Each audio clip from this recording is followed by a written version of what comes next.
Hey, Blue Collar Stacks here. Today I want to talk about a video that I just saw come up in my feed from Pirate Stacker, um, asking the question: is coin collecting a dying hobby? And I thought about it for a minute, and I understand where he's coming from. But the short answer to the question is no. It's getting bigger. It's getting bigger. It's going to grow. It's just going to get different. And where he's coming from is two sources, really. Well, three sources. But the first one is coin shows. And him going there and noticing that it looks like a retirement home. A bunch of old dudes like me and older, just buying and selling and trading and whatever, and not seeing any women or children or young adults there in the hobby. Um, and I'll address that real quick. You got to understand that coin collecting, numismatic, semi numismatic, is not dying, but coin shows are. I haven't been to a coin show in a while because there's no need to go to a coin show. Why would I spend money on a plane ticket or gas, hotel, entrance to the coin show, run around looking for the right coin, negotiating, spend days going going and looking through stuff, um, missing all the good stuff because the all the dealers were there earlier, and they picked up everything that was great and good deals, um, and leave maybe saving a couple $100 on the stuff that I bought.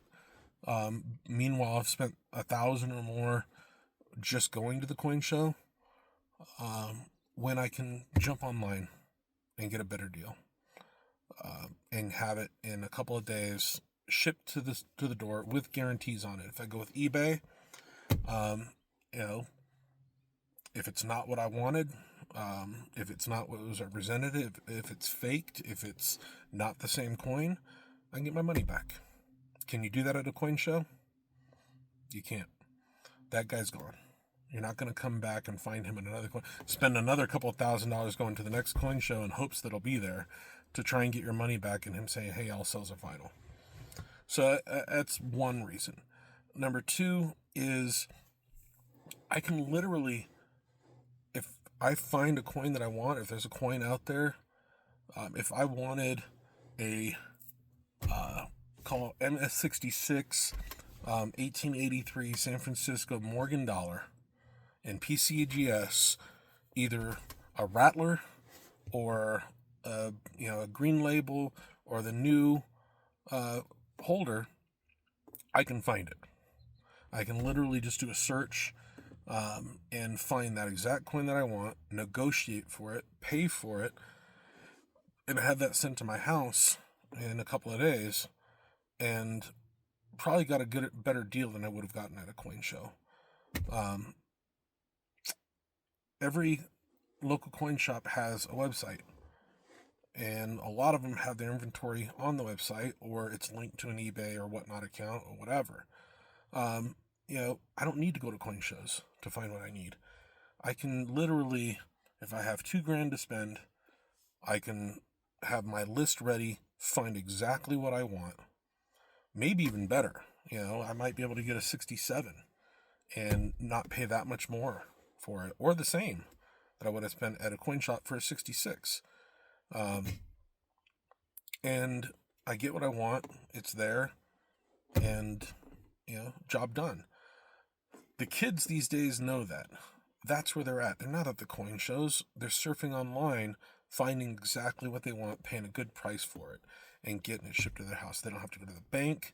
They don't have to drive around. They don't have to, do a lot of the stuff that we used to have to do 30 years ago to find that coin, to find that bullion, to find whatever it is that we were trying to find. Um, they're smart. They're doing it the easy way. Number two, they're not buying this stuff and put it in their safe or putting it in a cabinet and looking at it and staring at it and be like, "Oh my God, what a beautiful coin." They're treating this as a business. A lot of them are.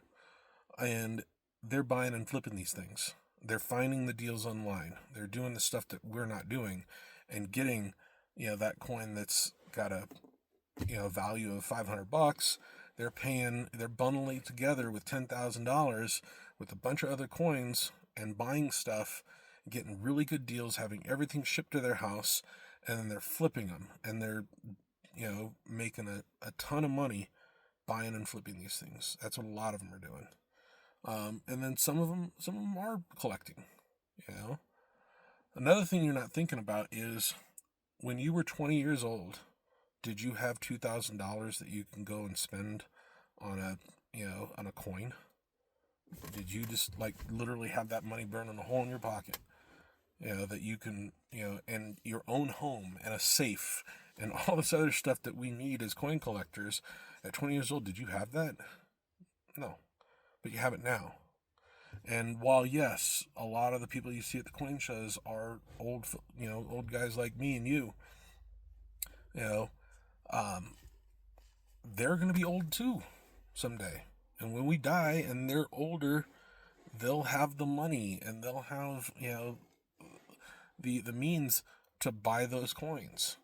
So the worry that you had that you've spent, $500 on something now, it's worth $200 in 10, 15 years, not going to happen. It's going to have a better value. And there'll be people there to buy it. You were worried about your kids not being interested in what you're interested in. Yeah, but I mean, were you interested in the same thing as your dad? My dad's an umpire for baseball. I have no desire to be an umpire for baseball. I don't care about it. It doesn't interest me.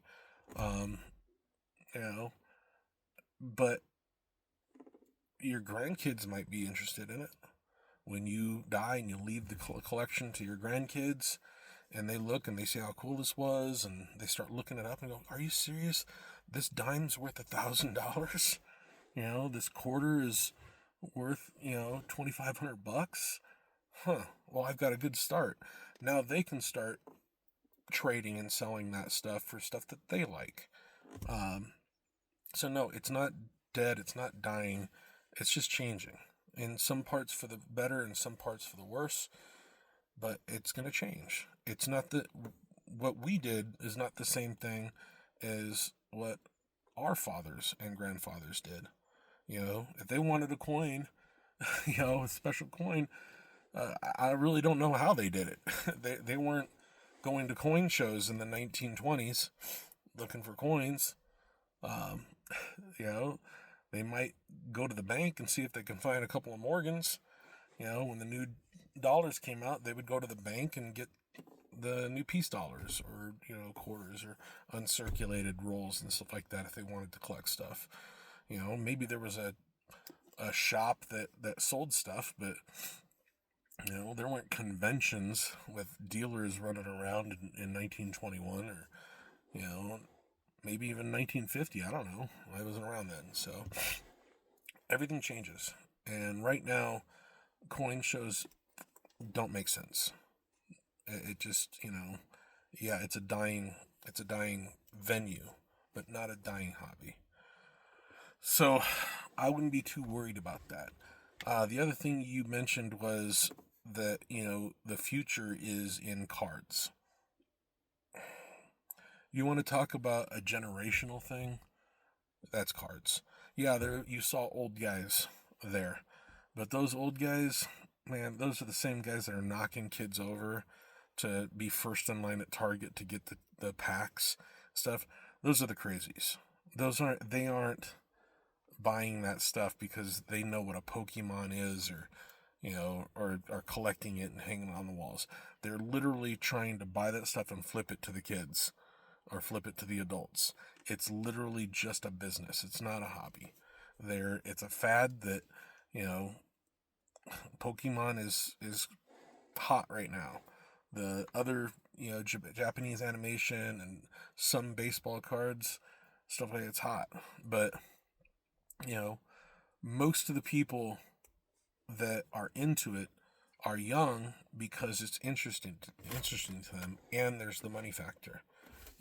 They like the characters and stuff. They like the cards. They like the game. They like all this other stuff that's associated with the cards, and the fact that you can flip it and make money. It's like the buying and selling. When I was a kid, I was into baseball cards, and there was a little card shop down the street, and we would go there, and there'd be all these little things, and we'd buy the packs, and I'd go, oh, I pulled this. Oh, and then we'd look in the case and be like, the thing that I just pulled is $5. And I just spent $2.50 on a pack. And then the guy would give me like $2 for it, $1.50 for a $5 card. And I was like, oh, that doesn't seem fair. I didn't understand the whole, like, well, the dealer's got to flip it and make some money. And then, nobody's knocking down the doors to buy those cards, that were selling for like $5 back then.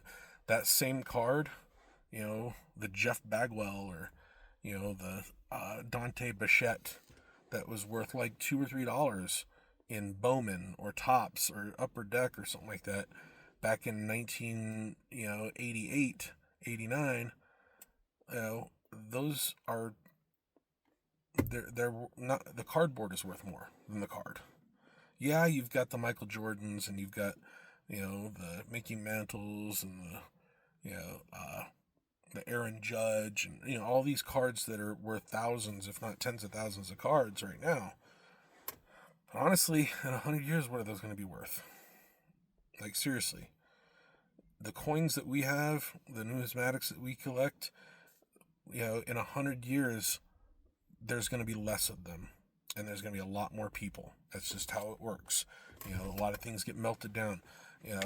There was a report that just in the past, like just in January, how many people were turning in Cole Morgans and peace dollars to get melted, and even very fines. I talked to a dealer that said that he had to send off, like $500 face value in some VF, and he said some AUs in Morgans and peace dollars that he sent off to melt, and they got melted.